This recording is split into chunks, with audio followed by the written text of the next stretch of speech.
Hello, YouTubers out there. This is Jerry at the Movies with your host, Jerry Saravia. Last time I said I was going to discuss Friday the 13th Part 3 in 3D, which I imagine wouldn't be such a long review anyway.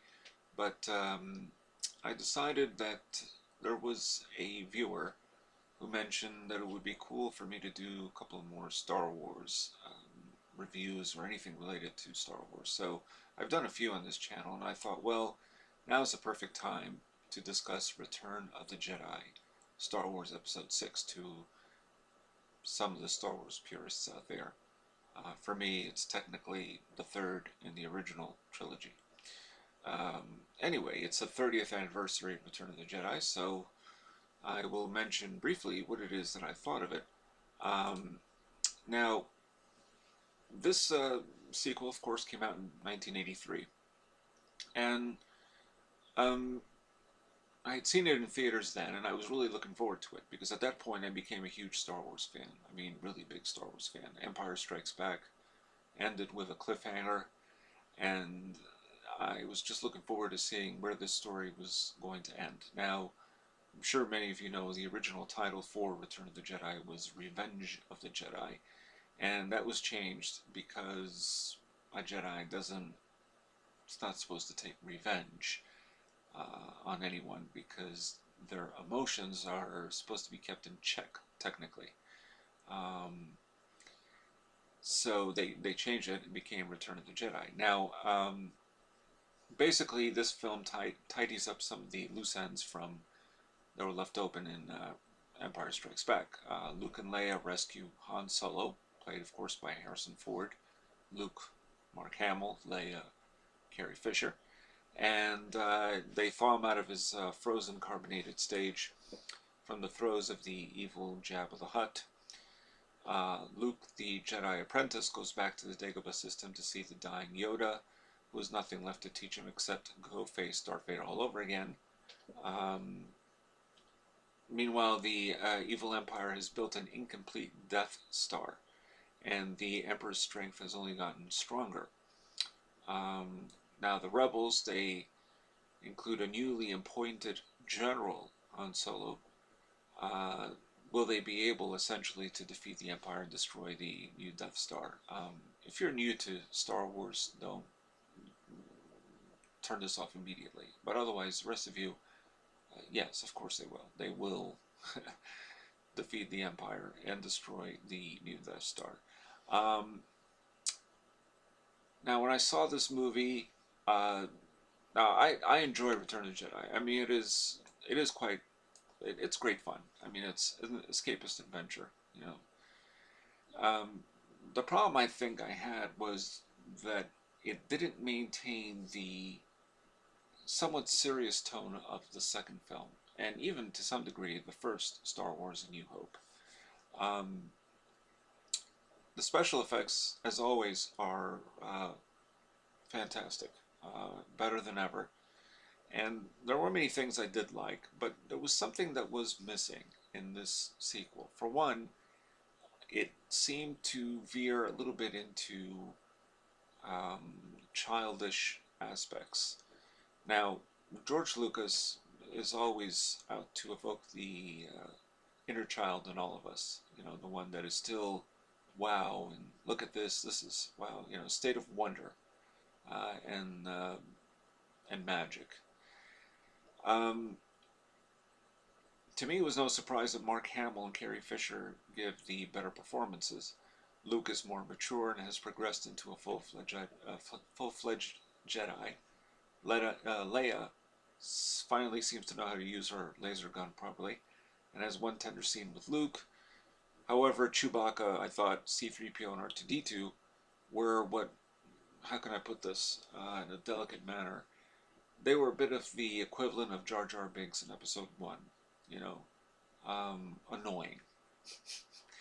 Which was really a shame, because C-3PO, I think, and R2-D2 are best used sparingly. Same with Chewbacca to a certain extent. And now the revelations in this film are aplenty, and we finally get to see what Darth Vader really looks like under that mask, and I do mean from the original with Sebastian Shaw. Not, you know, what they did in later revisions. But the writing suffers a bit between Han and Leia. It's all very awkward. It's an underdeveloped relationship.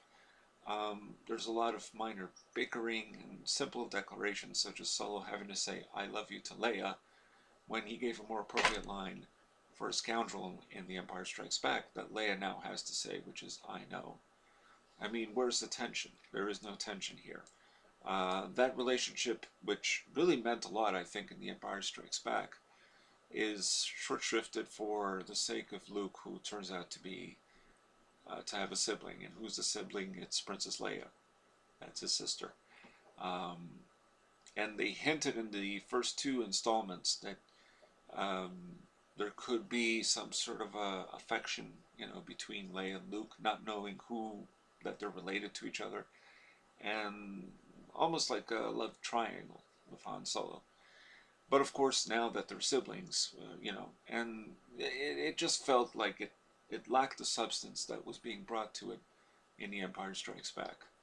Um, Now, it is a fun movie, but it's not even half as great as The Empire Strikes Back, and it could have shimmered with improvements in the script department. In particular, these characterless Ewoks, which I thought were nothing more than teddy bears who, act like a Native American tribe. I mean, they throw rocks, and they're very, there's a lot of ingenuity in how they fight the Empire's technological monsters that they release out in the jungles of Endor, the moon Endor, which is where, of course, the Ewoks are. But even with that ingenuity, there could have been some personality. These are just teddy bears running around, and it just felt like, again, this was the kiddie aspect for the kids. Not that Star Wars shouldn't appeal to all ages. I believe it should. Something which apparently a lot of fans forgot about when they started seeing the prequel trilogy. But even when you appeal to all ages, that doesn't mean you can't include something that has a little more personality than just, characters that could have drifted in from a Disney movie. So,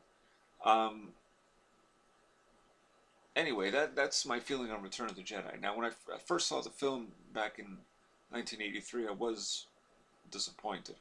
Um, just so we understand each other, whoever's watching, I didn't hate The Phantom Menace. I actually kind of liked it, but I probably would put it on the same level as Return of the Jedi.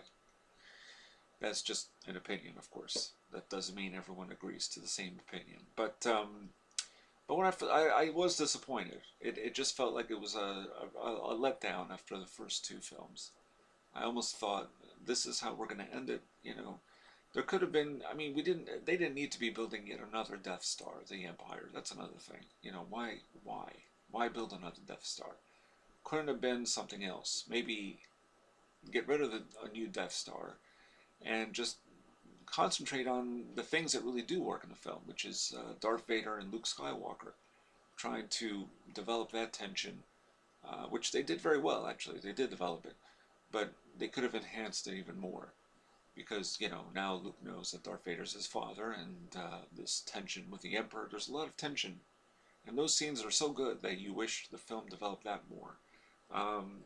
But instead, by the end, it's really just a recap of the original Star Wars, where all the TIE fighters and all the rebels are out in space, and it's a virtual recap, a redo of the final battle that we saw in the very first Star Wars film. So, which again is about, trying to destroy the reactor, the nucleus of the Death Star, and blow it up, which of course they do. So there was nothing new there. The motorbikes were fantastic, though. I gotta say, that was a fantastic and clever sequence. Lightsaber battles were good, and again, but really what matters in Star Wars are the characters. So I liked the Luke and Leia scenes, and Luke and Darth Vader. Those scenes were very well done. I liked the introduction, of course, of Jabba the Hutt. It was the first time we really saw him in the original trilogy, and I mean the original before it was revised, because of course Jabba actually does show up in Star Wars Episode 4 New Hope, so in the revised version um, from 1997 and beyond. So uh, those, so there are good things in it. But Harrison Ford looks like he's just stone out of his mind, less heroic than usual. That was a bit of a disappointment. This is not the same Han Solo, very daredevil type of. Here it's like he's just exists in the background. Like, okay, here I am, and I'm gonna help you guys. And this was somebody who was reluctant to in the first Star Wars, and not so sure of where he fell in The Empire Strikes Back because of his friendship with Lando Calrissian, who shows up again in this film, and also I think to some degree exists as just background, um, sort of like foliage. I hate to say it, but there wasn't, again, a whole lot of substance given to that character. But Han Solo, his past with Lando Calrissian, not too sure about this guy. They're both scoundrels. They're both charming. Of course, Lando betrays Han Solo in The Empire Strikes Back. So that relationship could also have been enhanced in Return of the Jedi, whereas in Return of the Jedi it's like, yeah, okay, we're pals again, and everything is great, so other than that, though, I mean, again, I enjoyed it. It's this it's a fun movie. I mean, but it could have been so much more.